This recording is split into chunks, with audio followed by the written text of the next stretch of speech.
Acts chapter 22. Brothers and fathers, listen now to my defense before you. When they heard that he was addressing them in the Hebrew language, they became even quieter. He continued, I am a Jewish man, born in Tarsus of Cilicia, but brought up in this city at the feet of Gamaliel, and educated according to the strict view of our patriarchal law. Being zealous for God, just as all of you are today, I persecuted this way to the death, binding and putting both men and women in jail, as both the high priest and the whole council of elders can testify about me. After I received letters from them to the brothers, I traveled to Damascus to bring those who were prisoners there to be punished in Jerusalem. Paul's testimony. As I was traveling and near Damascus, about noon, an intense light from heaven suddenly flashed around me. I fell to the ground and heard a voice saying to me, Saul, Saul, why are you persecuting me?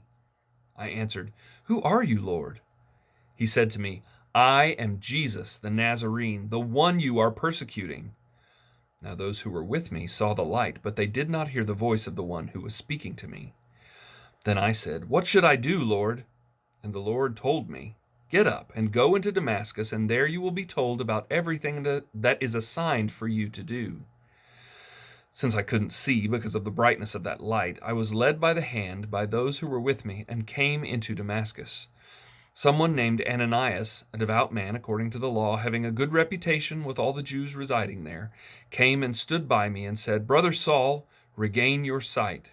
And in that very hour I looked up and saw him. Then he said, The God of our fathers has appointed you to know his will, to see the righteous one, and to hear the sound of his voice. For you will be a witness for him to all people of what you have seen and heard. And now, why delay? Get up and be baptized, and wash away your sins by calling on his name. After I came back to Jerusalem and was praying in the temple complex, I went into a visionary state and saw him telling me, Hurry and get out of Jerusalem quickly, because they will not accept your testimony about me. But I said, Lord, they know that in synagogue after synagogue I had those who believed in you imprisoned and beaten. And when the blood of your witness Stephen was being shed, I was standing by and approving, and I guarded the clothes of those who killed him. Then he said to me, Go, because I will send you far away to the Gentiles. Paul's Roman protection. They listened to him up to this word. Then they raised their voices, shouting, Wipe this person off the earth. It's a disgrace for him to live. As they were yelling and flinging aside their robes and throwing dust into the air, the commander ordered him to be brought into the barracks, directing that he be examined with the scourge so he could discover the reason why they were shouting against him like this. As they stretched him out for the lash, Paul said to the centurion standing by, Is it legal for you to scourge a man who is a Roman citizen and is uncondemned? When the centurion heard this, he went and reported to the commander, saying, What are you going to do? For this man is a Roman citizen. The commander came and said to him, Tell me, are you a Roman citizen? Yes, he said. The commander replied, I bought this citizenship for a large amount of money. But I was born a citizen, Paul said. Therefore those who were about to examine him withdrew from him at once.